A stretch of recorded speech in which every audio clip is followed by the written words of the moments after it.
1.5 खुद ज्यादा किसान है यह लिखित एक मुट्ठी शहीदों के नाम किसान आंदोलन में मारे।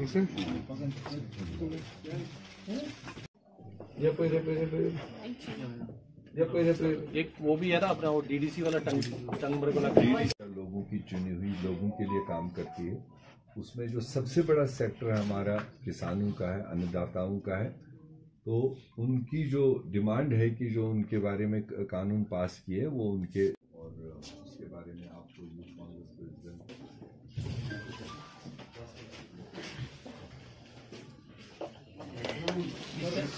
मुट्ठी किसानों के नाम। जी सर।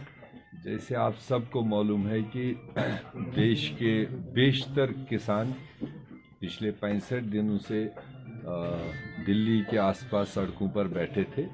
जो मरकजी सरकार ने कुछ कानून पास किए थे 5-6 महीने पहले, और उसकी वापसी की डिमांड वो कर रहे थे। तो मगर किसी तरह से भी फिलहाल मरकजी सरकार उनके दुहाई को नहीं सुन रहे हैं और कोई सीधा रास्ता उन कानूनों को बदलने के लिए इख्तियार नहीं कर रहे। उस बीच में कुछ नाक़िस वाक़ात भी हुए 26 जनवरी को, जो जांच का के सपोर्ट के सिलसिले में यूथ कांग्रेस मुल्की सतह पर एक मुट्ठी किसानों के नाम से आज का दिन रखा था। और उस सिलसिले में आज यहाँ श्रीनगर हेडक्वार्टर पर कश्मीर वादी के जो हमारे तमाम ओहदेदार हैं यूथ कांग्रेस के, जो डिफरेंट सतह पर काम कर रहे हैं, तो उनकी यहाँ पर मीटिंग हो रही है। और उसके बाद में शायद आपके साथ भी वो बाहर जो उस प्रोग्राम को है अंजाम देंगे। तो हमारा कुल मिलाकर मकसद यही है कि जो देश के नौजवान हैं, देश के किसान हैं, देश के व्यापारी हैं, देश के कई सारे वर्ग इस वक्त परेशान है मरकजी सरकार के जो इख्तियार किए हुए पॉलिसीज़ है। और सरकार होती है by the people, of the people, for the people. तो जमहूरियत में जब हम इस फ्रेज को सुनते थे, समझते थे, तो हम ये मानते थे कि सरकारें वही करनी चाहिए जो देश के लोगों की रिक्वायरमेंट हो। आज बिल्कुल उसका अपोजिट दिख रहा है कि लोग कुछ चाहते हैं और सरकार उसके अपोजिट करती है, जो लोगों को अपने हित के बारे में नहीं दिखता है। तो ऐसे में आज एक बहुत बड़ा लम्हा फिक्रिया है कि आज आपने देश में भी देखा, पार्लियामेंट शुरू हुआ है, बजट सेशन, राष्ट्रपति का भाषण था, और बेशतर अपोजिशन पार्टीज़ को मजबूरन उसका बहिष्कार भी करना पड़ा, ताकि एक सिग्नल सरकार को जाए कि आप लोगों की चुनी हुई सरकार है, जिन लोगों ने आपको चुन के भेजा है उन्हीं के विरुद्ध आप कानून बना रहे हैं। ये जमहूरियत का तकाजा नहीं सर। वो तो सारे देश के बुद्धिजीवियों ने और तमाम समझदार लोगों ने उसको कंडेम किया है कि जो नहीं होना चाहिए था ऐसा हुआ। जहां उसमें अगर किसान लीडरों की बात आप देखें तो वो कहते हैं हमारे बीच में इन्फिल्ट्रेशन की गई, अदरवाइज हमें कोई वायलेंस करना होता तो 65 दिन से हम बाल बच्चे समेत सड़कों पर थे तो हम उस वक्त वायलेंस कर लेते। जब सुप्रीम कोर्ट ने उनको अलाउ किया कि रैली करना इनका हक है और रूट्स डिसाइड हुए, जो रूट्स और टाइमिंग उनको दी गई थी, उन रूट्स पर अगर बैरिकेडिंग खड़ा की गई तो वो भी एक जांच का विषय है। और पुलिस ने बरवक्त कार्रवाई क्यों नहीं की, खासकर मैं कहूँगा लाल किले पर जिस तरह से आक्रमण हुआ, तो उसके लिए होम मिनिस्ट्री को और पुलिस डिपार्टमेंट को, इंटेलिजेंस एजेंसीज को अच्छी तरीके से तैयार होना चाहिए था। इतने बड़े देश के मॉन्यूमेंट के ऊपर जिस तरीके से लोग गए वो ऐसा नहीं होना चाहिए था।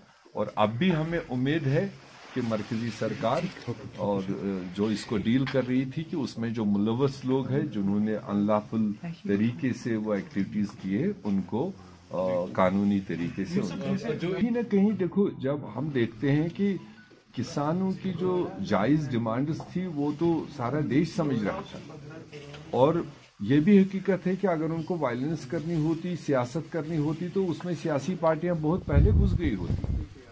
तो 65 दिन उन्होंने ऐसा नहीं होने दिया। तो 66वें दिन में जब उन्होंने बारहा कहा था कि हम ट्रैक्टरों की रैली करेंगे और इस देश के त्यौहार में शमूलियत करेंगे और खुशी से करेंगे, सुप्रीम कोर्ट के डायरेक्टिव के मुताबिक करेंगे, तो मुझे नहीं लगता है कि उनके नियत में कोई ऐसा अनटूवर्ड होगा, मगर कहीं ना कहीं उसमें दूसरे लोग जो जिसका काम था उसको आइडेंटिफाई करना, उसको देखना, और अब भी हमें भरोसा है कि उनको आइडेंटिफाई किया जाए और they will be book under the law. Sir अब देखिए, वो तो देश की सरकार जहां फेलियर होती है तो वहां पर कहीं ना कहीं फिर अपोजिशन पर अपनी सुई घुमाती है।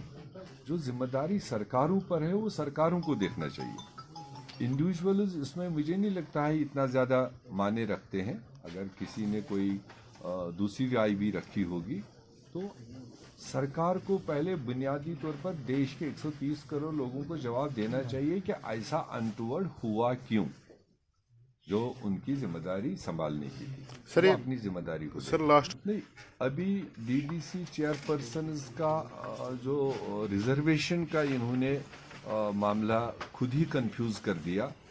कहीं ना कहीं उसको पॉलिटिकली, उसको हम कह सकते हैं पॉलिटिकली मोटिवेटेड तरीके से अपने इंटरेस्ट के खातिर पिक एंड चूज पॉलिसी कर रहे हैं। वरना 24 अक्टूबर का जो स्टेट का जो सर्कुलर निकला है, जिसको आप देख सकते हैं, उसमें उनने जब टेरिटोरियल कॉन्स्टिट्यूंसीज की महिला रिजर्वेशन 33% जो लागू करनी थी, वो सीक्वेंस 1, 4, 7, 10 के हिसाब से उन्होंने उस वक्त ऐलान किया। और उसी सर्कुलर में ये है कि जिला चेयरमैनों के लिए भी इसी सीक्वेंस के हिसाब से महिला रिजर्वेशन होगी 1, 4, 7, 10। क्या मजबूरी उनको पड़ी कि आज से 10 दिन पहले उन्हें एक और सर्कुलर निकाला कि 1, 4, 7 नहीं, अब 3, 6, 9, 12 के सीक्वेंस के हिसाब से महिला रिजर्वेशन होगी। जो बुनियादी महिला 33% रिजर्वेशन के खिलाफ है, क्योंकि इससे पहले म्यूनिसिपैलिटीज में, पंचायतों में, डीडीसीज में, बीडीसीज में जो रिजर्वेशन लगी है एज पर लॉ, वो 1, 4, 7 के हिसाब से लागू है। आज 3, 6, 9, 12 के हिसाब से क्यों लगा रहे? वो तो अब देश ने खुद ही समझ लिया। जब पहले अपोजिशन पार्टीज इशारों में कह रहे थे कि ये सरकारी एजेंट है, तो तब तो शायद लोग सोचते थे कि इनका कोई पर्सनल मामला है। मगर अब चूंकि एजेंसीज ने वो साफ कर दिया, चाहे वो पुलवामा इंसिडेंट हुआ उसके बाद उसका रद्द-ए-अमल क्या रहा, चाहे वो बालाकोट का सर्जिकल स्ट्राइक हुआ उसके आगे पीछे उसका क्या व्हाट्सएप चैट हुआ है, कहाँ से उसको लीकेज मिला, उसमें ऑलरेडी कांग्रेस पार्टी ने सवाल खड़े किए हैं कि अगर बालाकोट स्ट्राइक हुई, ये 5 लोगों के दरमियान का मामला था, prime minister, home minister, defence minister और आपका एनएसए और ये जो एयरफोर्स का चीफ होता है। तो अगर ये 5 लोगों के दरमियान टॉप सीक्रेट के तौर पर एक्सरसाइज अंजाम होनी थी, तो उसमें 6वां आदमी, वो मीडिया से जुड़ा हुआ आदमी, कहाँ से इसमें इन्वॉल्व हुआ, उसको किसने वो खबरें दी है? तो ये देश का सबसे बड़ा सवाल आने वाले दिनों में रहेगा, क्या इसमें सरकार जांच करेगी? उन 5 लोगों में से किस व्यक्ति ने, किस शख्सियत ने उस मीडिया हाउस को वक्त से पहले बता दिया कि हम ये एक्सरसाइज करने जा रहे हैं? ये सब के लिए आने वाले दिनों में दिल में सवाल रहेगा। सर आपने एक विचारी की थी जो कॉर्पोरेट नहीं, ये आपने अब चूंकि वक्त के बाद में ये सवाल उठाया, ये बहुत दिन हो चुके हैं उसको। एक उनको प्रोटेक्शन देने के लिए उसमें भी 24 घंटे पहले एक अमेंडमेंट लाई गई थी कि अगर कोई पार्टी कोई उसमें से सुप्लीट होता है और रिक्वायर्ड ग्रुप नहीं होगी, तो अगर हम कांग्रेस पार्टी का देखेंगे, हमारे 16 मेंबर कॉरपोरेशन में थे, तो 16 में से 12 लोग अगर एक ग्रुप बना के अलग होते तो उन पर व्हिप नहीं होती थी। पहली बात तो ये है कि वो 12 लोग नहीं थे, वो 10 के दस्तखत दिखाए उन्होंने, और उस 10 के दस्तखत में भी 3 लोगों ने कहा है कि हम स्प्लिट ग्रुप के लिए दस्तखत नहीं किए हैं, हमें धोखे से दस्तखत लिया गया है किसी और पर्पज से। तो therefore matter is with the chief election commissioner, और वहाँ पर उन्होंने जो दायर हमारे चीफ विप ने वहाँ नोटिस दी है, अर्जी दी है, उस पर उनने नोटिस इशू किए उन इंडिविजुअल्स को। वो इंडिविजुअल वहाँ पर अपनी क्या राय देते हैं, अपना जवाब क्या देते हैं, उस पर हम उम्मीद करते हैं कि चीफ इलेक्शन कमिश्नर उसका फैसला लेगा। हम यहाँ पर भी चर्चा कर रहे थे, पूरे देश में कांग्रेस पार्टी अकेली है और कांग्रेस पार्टी की लीडरशिप है जो किसी भी इस तंजीम का या इनके जो खूंखार रवैये हैं उसके नीचे कांग्रेस पार्टी दबने वाली नहीं है, न हमारी लीडरशिप दबने वाली, न हमारे वर्कर दबने वाले हैं। और पार्टियों का तो मैं नहीं कह सकता हूं कि उनके अलाइड विंग्स के साथ उनके गलत पॉलिसीज को कांग्रेस पार्टी किसी भी हालत में बर्दाश्त नहीं